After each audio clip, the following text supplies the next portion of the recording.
face it, everybody then had to rely on what? Newspapers or the radio. They didn't have TV. They didn't have the internet. And let's face it, if you get out to certain parts of our country in the 30s, right, some areas the people weren't the most educated in the world. I mean, they probably didn't have even a sixth grade education, a lot of them. So now you imagine, you turn your radio on, right, on NBC or CBS, whatever. I think it was CBS. You turn your radio on, right, and you're hearing about this major city has just been invaded by aliens, spacecraft, and destroying buildings, and people are dying, and in this area, the same thing's happening. Well, the problem is there were some people that took it for real, got their guns, started running around looking for aliens. There was a case where a guy killed all himself and his family because he didn't want them captured, and go through what would happen with the aliens. Oh, yeah. And there was a couple of people that jumped out of buildings because they were so scared. Yeah. Some people had heart attacks, too. Oh, yeah. But he didn't go to jail for it. Nope. No. And if you did that No, now, if you did that now, you would be in prison. Oh, yeah. Oh, yeah. Yeah. No, he just got a slap on the wrist. Oh, yeah. Yeah. Yeah, he truly did. Yeah, and then it actually made Man, those were the days. Yeah, you could get away with a lot. And FCC, what was the FCC back then? Nothing. But, exactly. it makes you realize what the population would do. I mean, let's just face it. But I look at it two ways, okay? The government, for every time they see somebody sees something, they try their best to debunk it by saying, oh, it was this, or it was this, or the person wasn't credible, or they try to make the person look like they're a crackpot. Right. But then on the other hand, what happens one day when maybe a UFO does land in the wrong place and, there's hundreds and hundreds or thousands of people that see it? What's going to happen then? Probably the same old, same old. I mean, what's going to happen is people are going to film it with their cell phones. They're going to put it online, and then someone's going to come on and debunk it. Yeah, unless it happens on the White House lawn. Yeah, or you're going to have people all of a sudden freaking out, right? Running down the business center and going, well, gee, I wanted that new computer. I wanted that new TV. I wanted that new car. What the heck? We're not going to be living much longer, so I'm just going to take whatever I want. Yeah. I mean, you could have credit cards. Yeah, max out their credit cards, and it'd be, I think, really fast unrest if something like that ever happened. Oh, yeah. Yeah, it would be. I mean, and it's to be expected. That's such is human nature. Well, that's why these survivalists, that are building these underground, layers for themselves and stocking up on the cans of food and guns and all that stuff. I often laugh at them only because that, keep on storing that stuff, but someone bigger than you with a bigger gun's going to come and take it away from you when shit goes down at the end of the day, is what it all comes down to. Well, if something ever really happened, like we lost our power grid, right, from whatever, right, and you got a generator and you got enough fuel to last for a couple of weeks, right? So, now it's been a week or so because now the grocery stores don't have any more food, right? They don't even have beer left. Yeah. I mean, no beer. And now what's going to happen, right? You're out there, right, living wherever you live. You got your generator running. Somebody's going to hear your generator. They're going to want your generator. Yeah. They're going to want your food. They don't care about you at all. You're gone. You're history. Not at all. No, they're hunting. They're hunting now, and they're looking for these people underground in their little, layers and bases. I don't see anything wrong with building these things. I actually think it's a great idea, but I always laugh about it because I think that's what's going to happen. Is these hordes of big Viking type dudes are going to come by and just take it away from you, kick it back out into the snow or the nuclear fallout. Well, it's always that possibility. I mean, every day it's a gamble if we're going to be here the next day.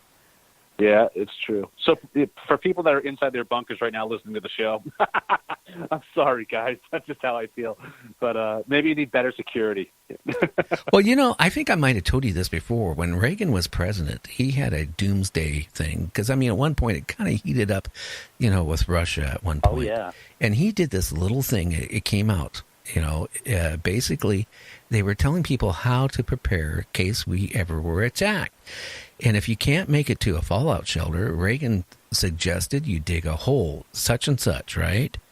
And then you go take the doors out off your house, and lay it on top and put 3 feet of dirt on top of it, because that supposedly will cut the radiation down, when you're in this hole. I remember hearing that, and then I said to myself, well, maybe that was a way that maybe after whatever happened, they don't have to worry about burying you. Yeah, exactly. You bury yourself. Yeah, that's what it. That is crazy. I've never heard that one, but I mean. Oh yeah. It's like the information they gave out during the Cuban Missile Crisis about how to build your own bunker and whatnot. They gave you all these plans that were going to save you if there was ever an attack, and it turns out that they never would have worked anyways. They would have failed during fallout and whatnot. So I mean, I grew up in a neighborhood where there were people that actually took that serious, and in their basements there were old fallout shelters or bunkers. Really cool. Like, I mean, like the doors to get in weren't like a door you would open. It was like a maze. You had to go up around this like maze before you got into the main room. But that was supposedly going to keep out any radiation or whatnot. Yeah. People were believing it. Or your neighbors. Yeah. But false security. But I don't know if you ever seen anything that was kind of like a UFO, but I know in the mid-'70s, me and one of my ex-wives, we were coming back from North Carolina, and we were in New Mexico. And at that time, they didn't have a speed limit. So I was cruising, I had a GTO, and I would go fast. Oh, yeah. So I was probably doing 95 to 100, maybe even faster in a couple stretches. And, all of a sudden, there was this big, bright light. It circled my car. First thing I figured, okay, I must have done something illegal, and it must be a police helicopter or something, right? So I pull over. Yeah. My wife is screaming. Julie was screaming at me. I told you, right? Well, I pull off, turn the motor off. I get out of the car. I couldn't hear anything except the sounds of the desert. I didn't hear no helicopter. I didn't see any lights from a helicopter other than this big, bright light. It was blinding. And there was a car behind me. Yeah. It stopped too. But as fast as I looked up, and, maybe it seemed like forever, but it was probably only 3 to 5 seconds. It was gone. Right. It was just like, poof, not even there. And I don't know if that was a UFO or maybe something the government was testing. I guess I was told by a couple of people in the military that was a good test bed, parts of New Mexico, too, for the military testing equipment. Oh, yeah. But I look at it, if anything, if I don't know what it is, it's a UFO or something, if it's up in the sky. Of course. Yeah, you can't identify what it is. It's a UFO. Now, you told me that story before, and I find it fascinating. That and your Bigfoot story. Your Bigfoot story scares the hell out of me. Well, you told me that on one show, and I was getting ready to go to bed, and I was like, oh, my God, this is why I don't camp anymore. Well, I'm being honest with you. I have not gone, I've been married now, to this current wife, almost going on 42 years, and that tells you how old I am. But the funny thing is, after that experience I think it was around 2002, I haven't had the desire to go camping. I don't want to go camping.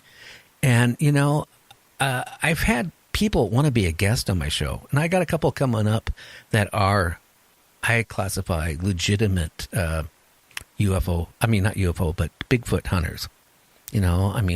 One's has a doctorate in it, and that's what his life is, trying, to show that there is proof. I mean, he has some hair, he has some footprints, and all this stuff of Bigfoot. But, I've had people that want to be a guest on the show, right? I had one guy claim that he was a big foot hunter. He had 30 years experience. So I started, after reading all his emails, I finally called him up and talked to him. I said, okay, well, where have you checked out for Bigfoot? And he goes, well, the internet. and I said, before the internet, where did you check out? Oh, I read about Bigfoot, and I go, well, where have you looked for a Bigfoot? No, I haven't done that. I just do research. Well, then how could you be a hunter, Yeah. And then I have had some people on the show that actually claim that one of them claimed that, actually a couple of them claimed that they ran into Bigfoot. Now, Ed Romans, if you go to Canada and you mention his name, he's Canada's #1 folk singer. I mean, he's won numerous awards. I mean, he's famous if you Google him. He's been on my show, and he himself, him and his dog, I think about 5 or 7 miles from his house, they wanted to go for a walk out in the forest on a path. And, he went out and his dog, and then he said, maybe a couple thousand feet away, he saw a Bigfoot. And then the Bigfoot saw him, and he took off. And when he turned around, he did notice the same thing I kind of noticed, and I only noticed it for a split second because I ran like you wouldn't believe. I didn't care. All I thought about was survival. Okay, that's it. Right. Yeah. But he said that when he turned around, he saw the same thing, that was running on 2 legs and dropped down to 4, and then kind of came back to 2 legs and went back down to 4. That kind of matched what I ran across, and then he described virtually the same thing, what it looked like, what I saw. Now, I have had other guests on the show. They said, "Oh, I saw a Bigfoot and it threw rocks at me." Okay. Yeah. Or then I have this other lady that was on my show and said that Bigfoots are not aggressive. They're just, they just try to scare you, but they'll never do anything.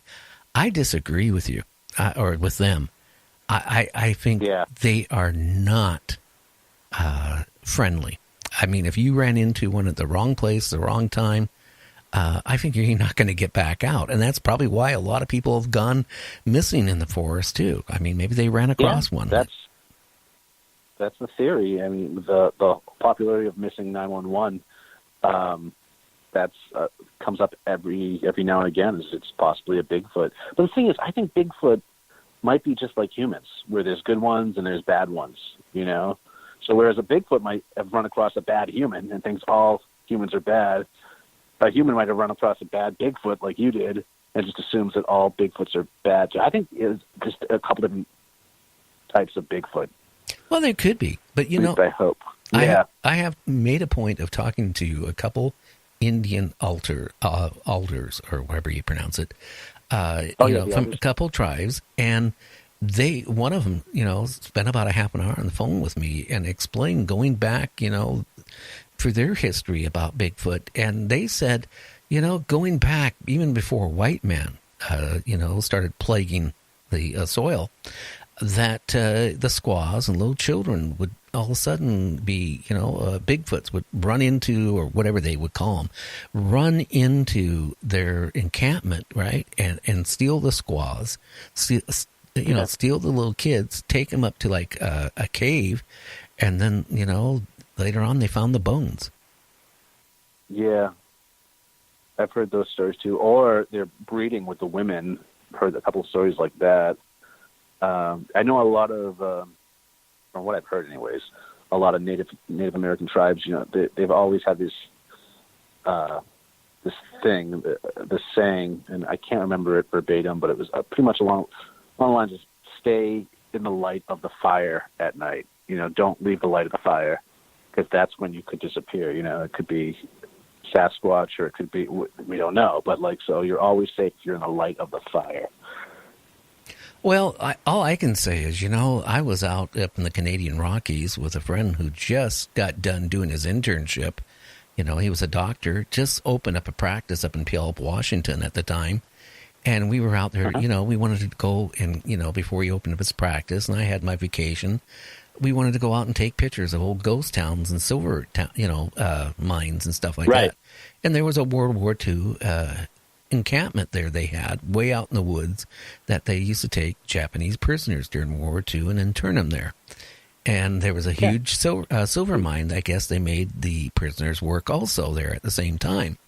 And that's where we saw it. And, I first thought it was a bear. To my friend, said, hey, look for your lens. And I looked. And that's when I realized no bear looked like that. And then it realized I was staring at it. Or, somehow we made ourselves where it noticed us. It screamed.